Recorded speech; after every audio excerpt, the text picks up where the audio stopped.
Sambahitan ang Panginoon at purihin ang kaniyang ngalan. Ipahayag ang kaniyang pagliligtas sa lahat ng panahon. Magsiawit kayo sa Panginoon ng isang bagong awitin. Magsiawit kayo sa Panginoon buong sandaigdigan. Sa ngalan ng Ama at ng Anak at ng Espiritu Santo. Amen. Sumainyo ang Panginoon. At sumaiyo rin. Aminin natin ang ating mga kasalanan upang tayo ay maging marapat gumanap sa banal na pagdiriwang. Panginoong Jesus, binigyan mo kami ng bagong buhay. Panginoon, kaawaan mo kami. Panginoon, kaawaan mo kami. Panginoong Jesus, pinapatawad mo ang aming mga kasalanan. Kristo, kaawaan mo kami. Kristo, kaawaan mo kami. Panginoong Jesus, binabahagi mo sa amin ang iyong katawan at dugo sa Eucharistia. Panginoon, kaawaan mo kami. Panginoon, kaawaan mo kami. Kaawaan tayo ng Diyos Amang makapangyarihan. Patawarin ang ating mga kasalanan at patnubayan tayo sa buhay na walang hanggan. Amen. Manalangin tayo.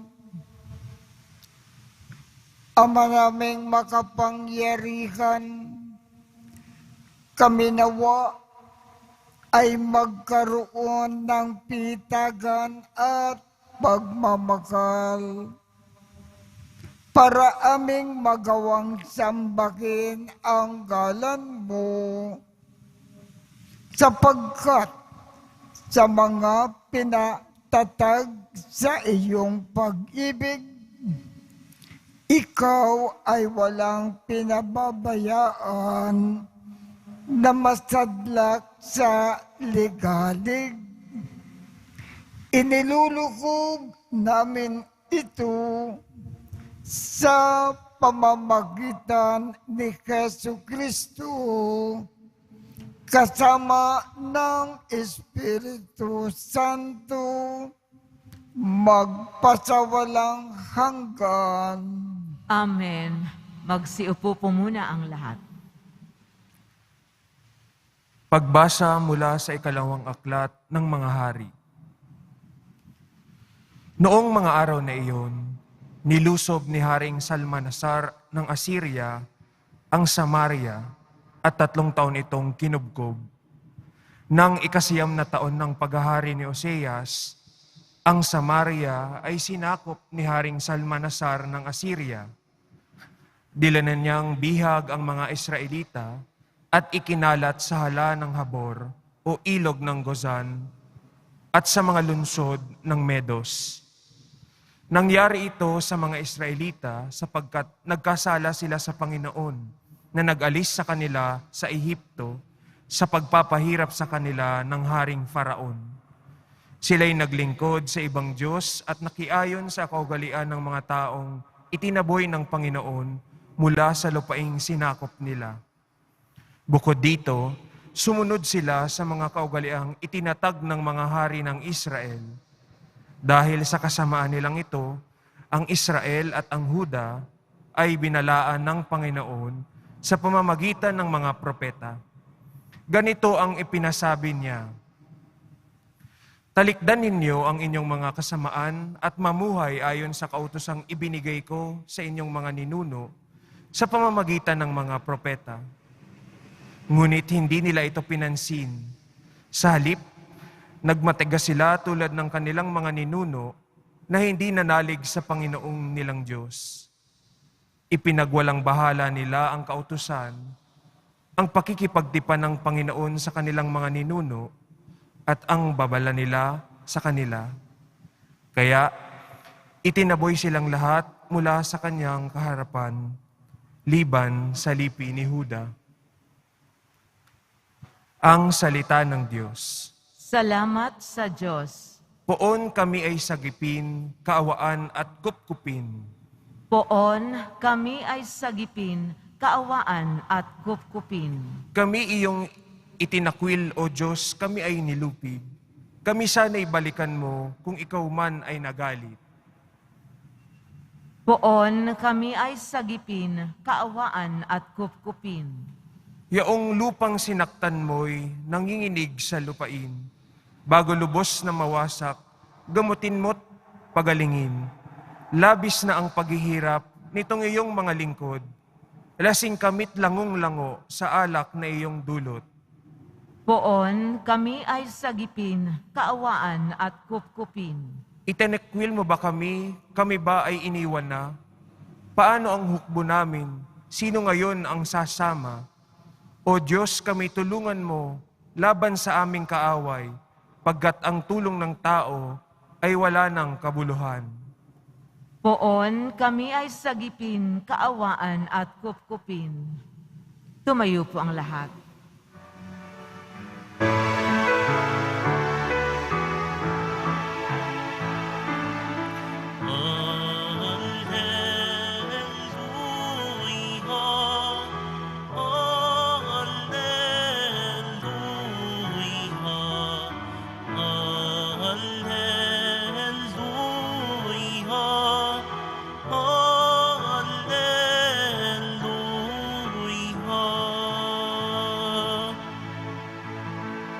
Buhay ang salita ng Diyos, ganap nitong natatalos, tanang ating niloloob.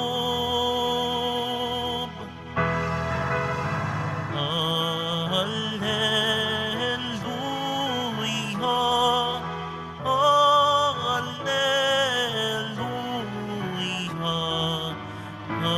Alleluia,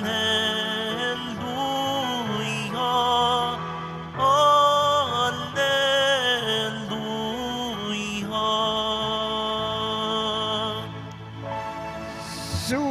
Sumainyo ang Panginoon, At sumairin. ang mabuting balita ng Panginoon ayon kay San Mateo. Papuri sa iyo, Panginoon. Noong panahong iyon, sinabi ni Jesus sa kanyang mga alagad, "Huwag ninyong katulan ang inyong kapwa upang hindi kayo katulan ng Diyos.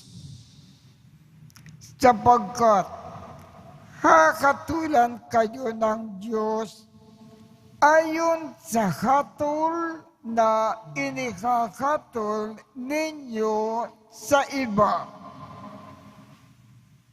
Ang panukat ninyo sa iba ay siya ring ipanunukat sa inyo. Bakit mo nakikita ang puwing sa mata ng iyong kapatid, ngunit hindi mo pinapansin ang puwing mong gatakilan sa iyong mata? Paano mong masasabi sa iyong kapatid, halika at aalisin ko ang puwing mo? Gayong katakilan ang nasa mata mo. Mapagpaimbabaw, alisin mo muna ang puwing na gatakilan. At sa gayon, makikita mo mabuti at maalis mo ang puwing ng iyong kapatid. Ang mabuting balita ng Panginoon. Pinupuri ka namin, Panginoong Hesukristo. Magsiupo muna po ang lahat. Ang gusto ng ating Panginoong Jesus, tayong mga Kristiyano, lalong-lalo na tayong mga Katoliko, lagi tayong nagmamakal ng kapwa at lakat ng ating kapwa.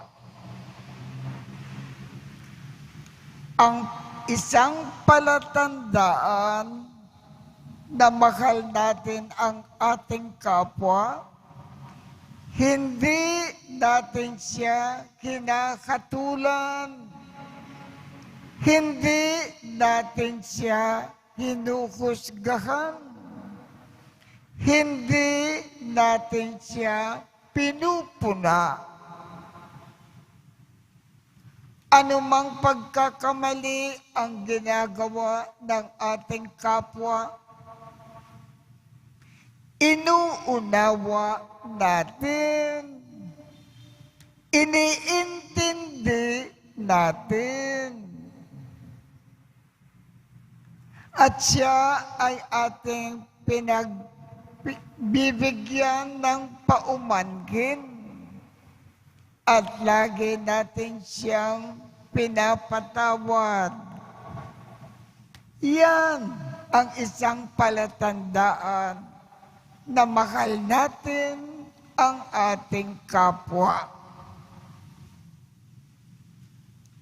Kung hinakatulan natin ang ating kapwa, binabatikos, pinupuna, hinuhusgahan, hindi natin siya iniintindi, hindi natin siya inuunawa, hindi natin siya pinapatawad. Palatandaan yan na hindi natin mahal ang ating kapwa. Kaya sa ating ebanghelyo ngayong umaga, pinapayuan tayo ng ating Panginoong Jesus na iwasan natin hatulan ang ating kapwa, sapagkat hindi yan pagmamahal sa kapwa. Tandaan natin ang pinakabukay natin sa lupa, laging nagmamahal ng kapwa.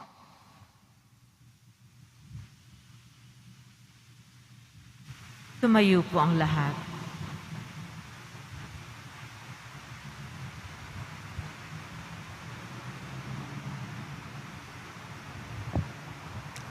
Minamahal kong mga kapatid, manalangin tayo sa makabaging Ama upang maging mapagbigay at makabagin tayo sa pakikitungo sa ating kapwa. Ang ating tugon, Ama, ituro sa amin ang iyong pagiging makabagin. Ama, ituro sa amin ang iyong pagiging mahabagin. Ang simbahan, naway laging isagawa ang kanyang paglilingkod sa mananampalataya sa pamamagitan ng pagpapagaling at pagpapatawad. Manalangin tayo. Ama, ituro sa amin ang iyong pagiging mahabagin. Ang mga opisyal ng gobyerno, naway magpakita ng pag-aasikaso at pagmamalasakit sa mga dukha at mga yagit ng lipunan.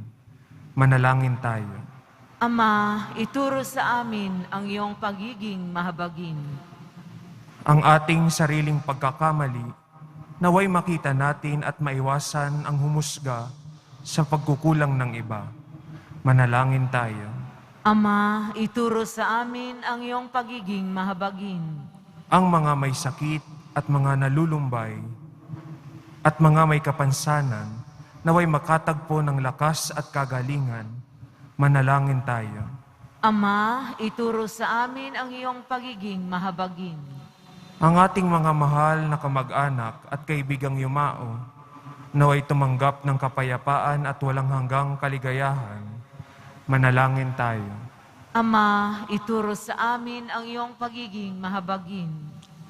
Makabaging Ama, dinadala namin sa iyo ang mga panalangin at mitiin na nagpapahayag ng aming pangangailangan at pag-asa. Hinihiling namin ito sa pamamagitan ni Kristo na aming Panginoon. Amen. Magsiupo muna po ang lahat.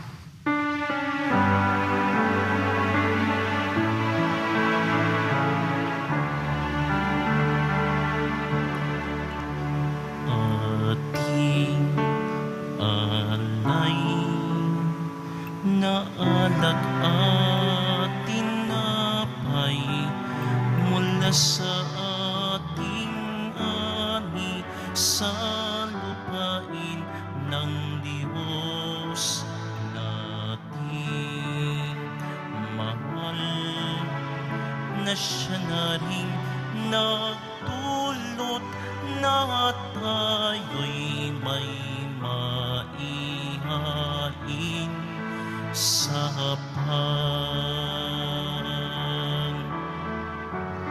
alay namin, inyo pong tanggapin at inyong babanalin, at kung mamarapatin, inyo pong itong gawing katawan at dugo ni Jesus. Ating alayin na alak at tinapay mula sa ating ani sa lupain ng Diyos nating mahal, na siya na rin nagdulot na tayo'y may maihain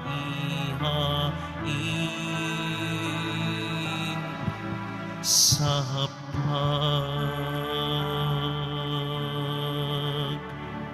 Tumayo po ang lahat.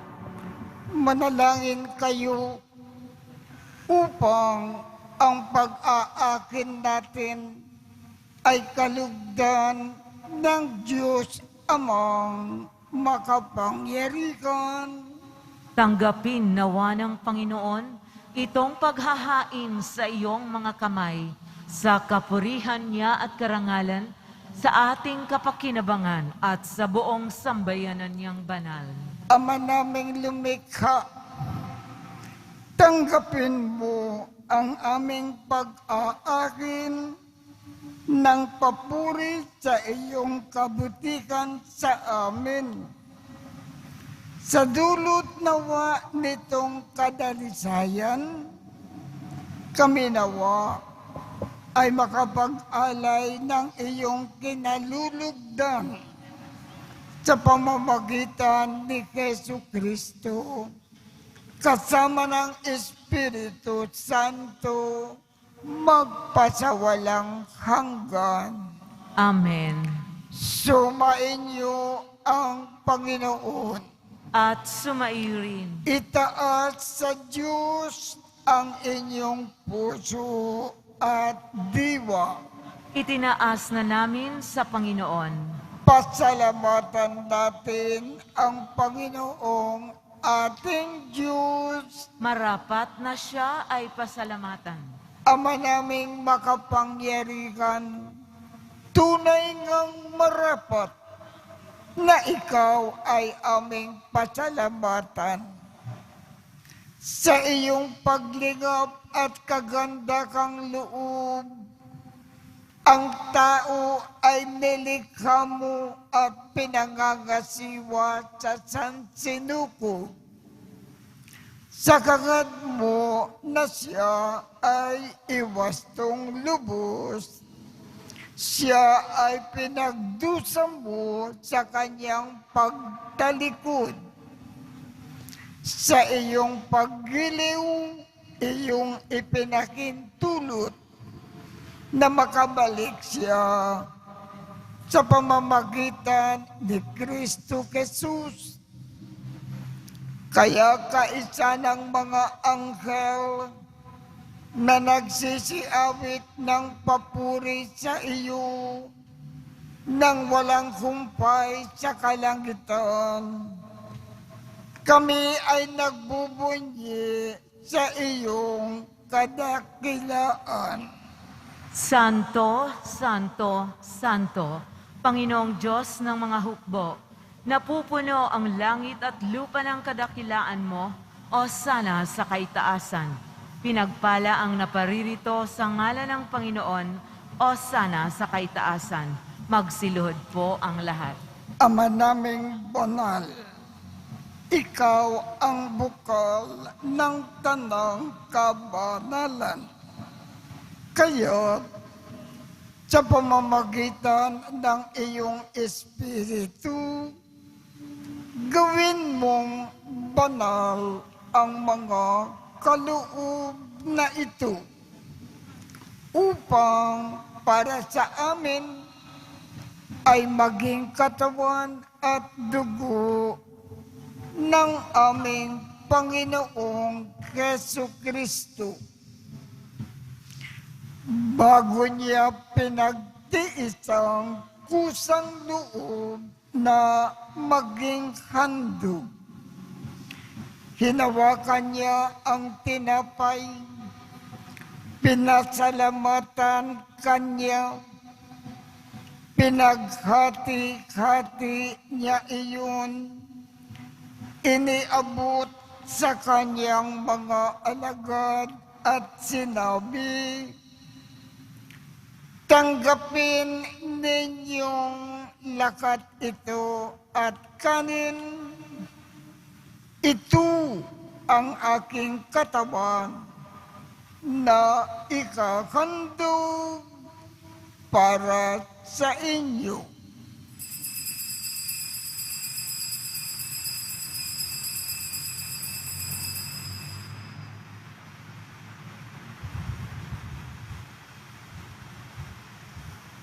Gayon din naman, noong matapos ang hapunan, hinawakan niya ang kalis, muli kanyang pinasalamatan, iniabot niya ang kalis sa kanyang mga alagad at sinabi,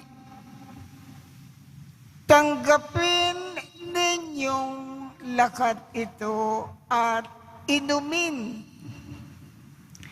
Ito ang kalis ng aking dugo ng bago at walang hanggang tipan. Ang aking dugo na ibubuhos para sa inyo at para sa lahat sa ikapagpapatawad ng mga kasalanan. Gawin ninyo ito sa pag-alaala sa akin.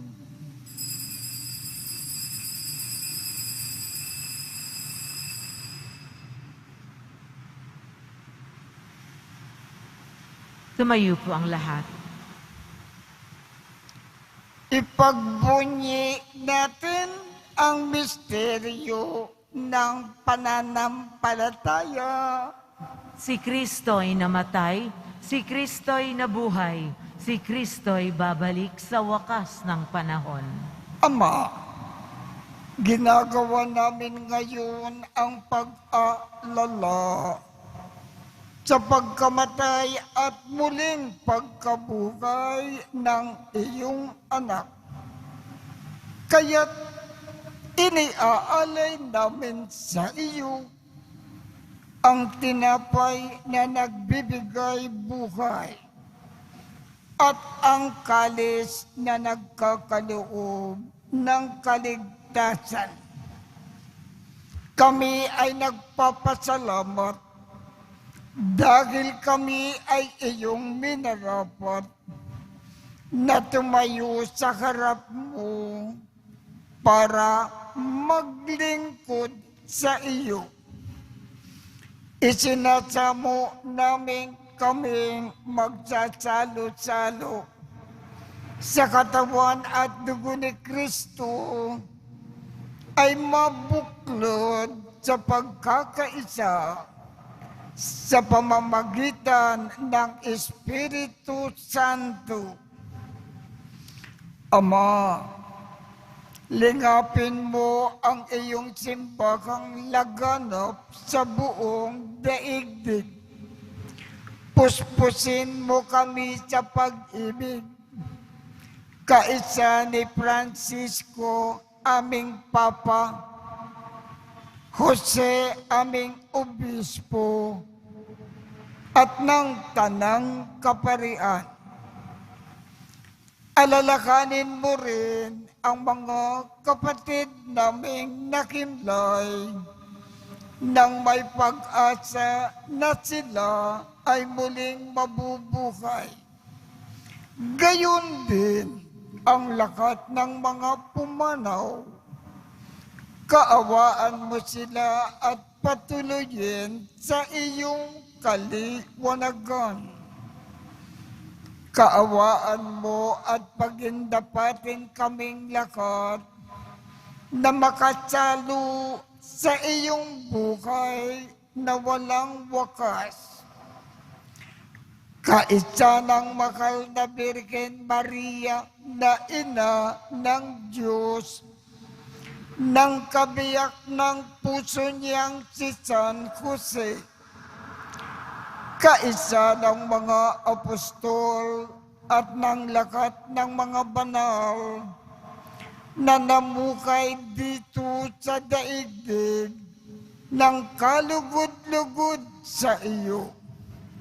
Maipagdiwang nawa namin ang pagpupuri sa ikararangal mo sa pamamagitan ng iyong anak na aming Panginoong Jesucristo.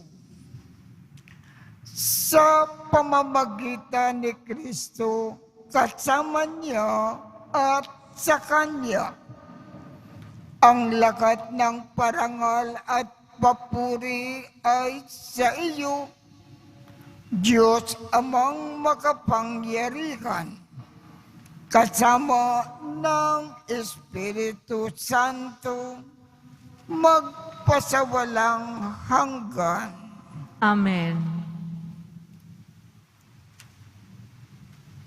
Sa tagubilin ng mga nakagagaling na utos at turo ni Jesus na Panginoon natin at Diyos, ipakayag natin ng lakas loob. Ama namin, sumasalangit ka, sambahin ang ngalan mo, mapasa amin ang kaharian mo, sundin ang loob mo dito sa lupa para nang sa langit. Bigyan mo kami ngayon ng aming kakanin sa araw-araw. At patawarin mo kami sa aming mga sala para ng pagpapatawad namin sa mga nagkakasala sa amin. At huwag mo kaming ipakintulot sa tukso at iadya mo kami sa lahat ng masama. Hinihiling namin, Ama, iadya mo kami sa lahat ng masama. Pagkalooban kami ng kapayapaan sa araw-araw.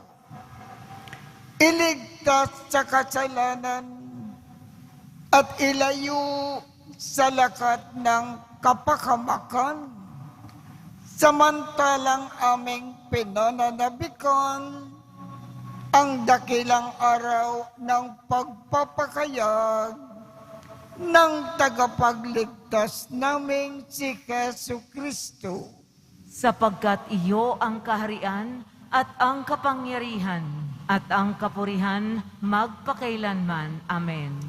Panginoong Jesu Kristo, sinabi mo sa iyong mga apostol, kapayapaan ang iniiwan ko sa inyo. Ang aking kapayapaan ang ibinibigay ko sa inyo. Tungkayan mo ang aming pananampalataya at huwag ang aming mga pagkakasala. Pagkalooban mo kami ng kapayapaan at pagkakaisa ayon sa iyong kalooban, kasama ng Espiritu Santo, magpasawalang hanggan. Amen. Ang kapayapaan ng ating Panginoon ay laging sumainyo. At sumaiyo rin. Magbigayan tayo ng kapayapaan sa isa't isa.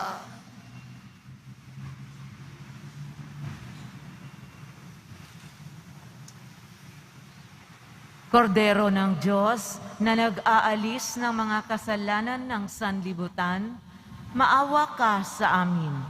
Kordero ng Diyos na nag-aalis ng mga kasalanan ng sanlibutan, maawa ka sa amin. Kordero ng Diyos na nag-aalis ng mga kasalanan ng sanlibutan, ipagkaloob mo sa amin ang kapayapaan. Magsilod po ang lahat. Ito ang kordero ng Diyos. Ito ang nag-aalis ng mga kasalanan ng sanlibutan. Mapalad ang mga inaanyayahan sa kanyang piging. Panginoon, hindi ako karapat-dapat na magpatuloy sa iyo. Ngunit sa isang salita mo lamang ay gagaling na ako.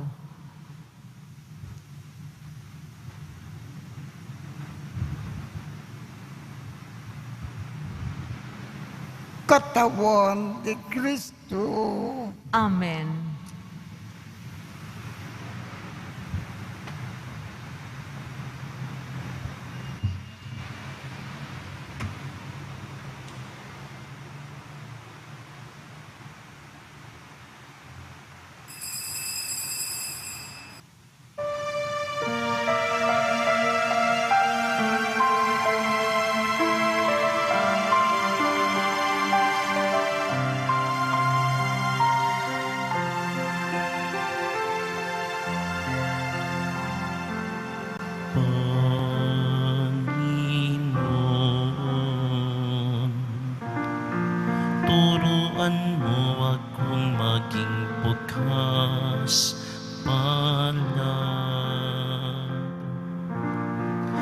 Turuan mo akong maglingkod sa iyo, na magbigay ng ayon sa nararapat,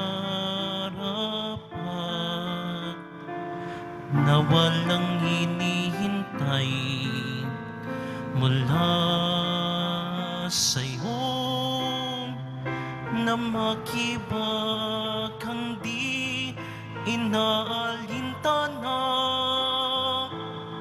mga hirap na dinaranas sa tuwin ay magsumikap na hindi humahanap ng kapalit na kaginhawaan, na di naghihintay kundi ang aking mabatid, na ang loob mo'y siyang sinusundan.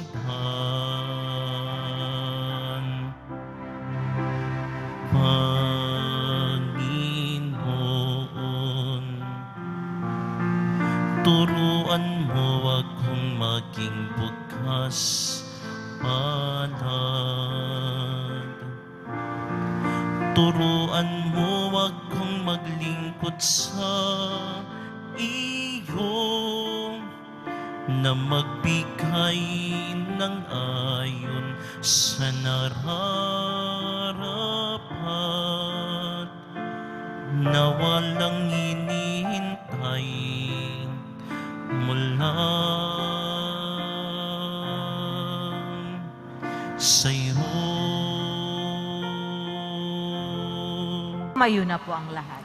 Manalangin tayo. Ama naming mapagmahal, kaming nakinabang sa katawan at dugo ng iyong anak ay sumasamo sa iyong habag upang ang aming taimtim na ginanap ay maging pagtanggap namin sa tiyak mong pagliligtas. Sa pamamagitan ni Jesucristo, kasama ng Espiritu Santo, magpasawalang hanggan. Amen. Sumainyo ang Panginoon At sumaiyo rin. at pagpalain kayong lahat ng makapangyarihang Diyos, Ama, Anak, at Espiritu Santo. Amen. Tapos na po ang misa. Humayo tayong mapayapa. Salamat sa Diyos.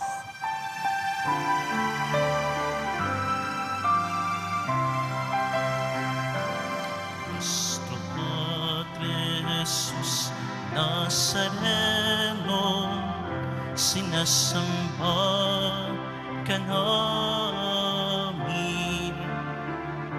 pinipinto ka namin, aral mo ang aming buhay at kaligtasan. Nuestro Padre Jesus Nazareno, iligtas mo kami sa kasalanan. Ang krus mong kinamatayan ay sagisag ng aming kaligtasan.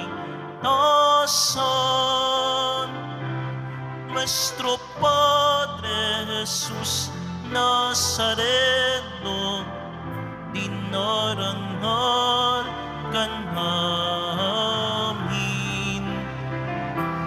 Nuestro Padre Jesus Nazareno, nilulwalhati ka namin. Nuestro Padre Jesus Nazareno, dinarangal ka namin. Nuestro Padre Jesus Nazareno, nilulwalhati ka namin.